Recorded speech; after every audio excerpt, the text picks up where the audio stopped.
Nagpur दीक्षाभूमीचा Dubai सिंगापूरच्या धर्तीवर विकास म्हणजे काय? नागपूर खंडपीठानं राज्य सरकारला सवाल केलाय।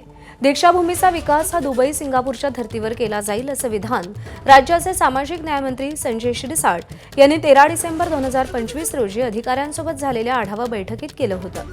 या विधानावर मुंबई उच्च न्यायालयाच्या नागपूर खंडपीठानं प्रश्न उपस्थित केलेत। आम्ही दुबई सिंगापूर बघितलं नाही, त्यामुळे तिथला विकास माहिती नाही।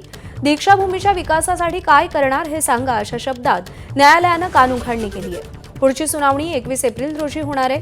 यावेळी दीक्षाभूमीच्या विकासासाठी नेमकं काय करण्यात येणार याची माहिती प्रशासनाला सादर करायची आहे। एबीपी माझा, उघडा डोळे बघा नीट।